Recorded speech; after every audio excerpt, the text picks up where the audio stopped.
Thank you, Mr. Chairman. Good morning. First, before I start off, I want to say I think you are a gentleman. You're an honorable man, and I want you to know that. I also... That sounds ominous. There's no but to that. I really sincerely mean that. I want my colleagues to know we're going to have a long day. It's going to be a vigorous debate today. All of us are here because we have passionate feelings about public policy, our government, and the role it plays. And we're going to have passion today. We're going to have a vigorous debate today. And it's my hope and intention that this vigorous debate today is about the policies and the issues, and it's not personal. So I just wanted to try and get off on that kind of a foot. Now let me begin my statement. I assure the ranking member that we want to have the same temperament and tenor in this meeting today.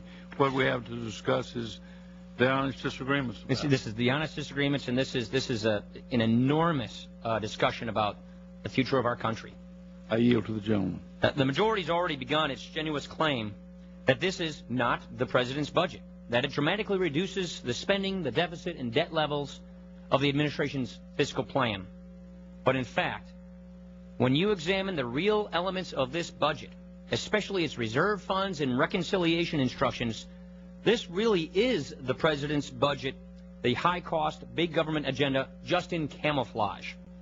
It can be described as different from the president's budget only if you believe the following: that the 5-year budget window, as opposed to the president's 10-year plan, was not employed to hide the explosion of costs after 2014 for the president's ambitious big government agenda.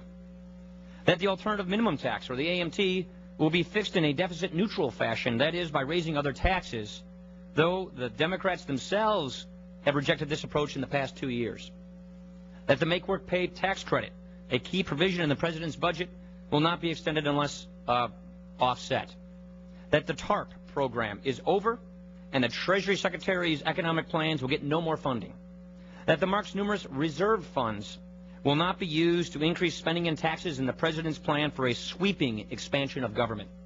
And finally, that the House will give up its plans to jam through a government takeover of health care and student loans and possibly a cap-and-trading system by using the fast-track reconciliation progress.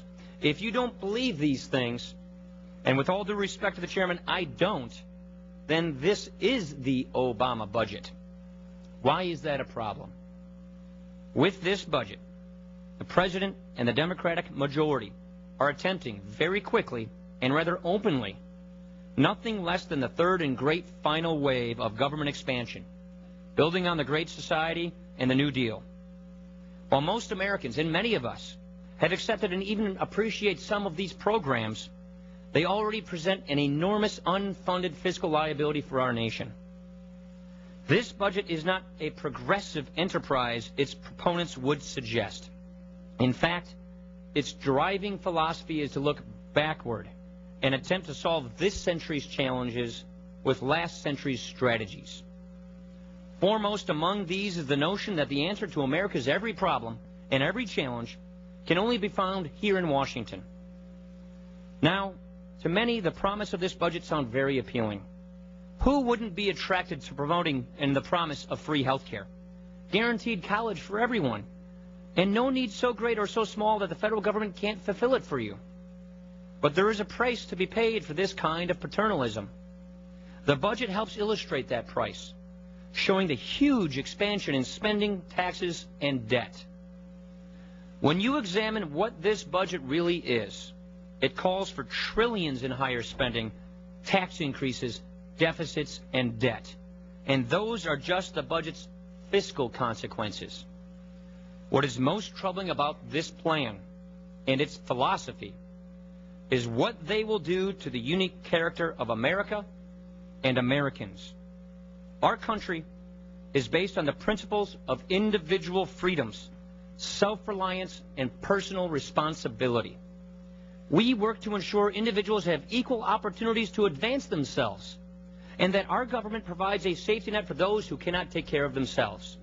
In America, however, we set our own destinies, and we make our own choices for ourselves, for our families, and with the paychecks we work so hard to bring home every month.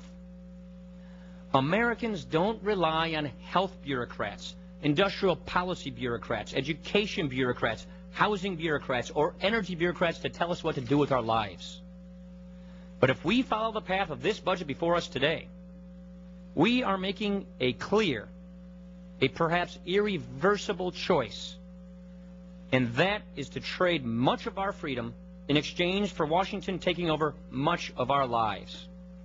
Because all the benefits of progressive government come at the expense of personal initiative, the vitality of local communities, and the creativity of the business and entrepreneurial sector. Now let's take a look at some of the specific steps that this budget proposes to move us down that path. This budget puts us on a path of government-controlled health care, which represents 17% of our economy. This budget paves the way for a cap-and-trade system that gives greater control of the energy sector to the government. This budget expands federal control of education.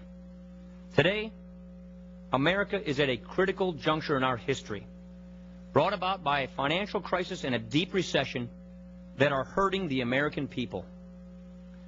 But instead of focusing on solving this problem, this budget exploits it to justify a huge expansion in government.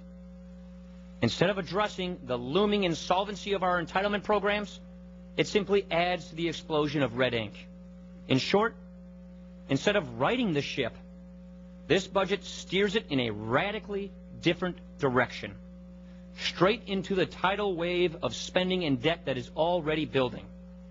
As I noted from the start, if we accept this path and this agenda comes to pass, it will mark this period in our history as the moment where we begin to give up on Jefferson's great American experiment and transition to the European model will begin in earnest. We can do better. We must do better. And I will do everything I can to ensure that we do better. Thank you, Chairman. And I'd appreciate it if my 350 gets added to the other.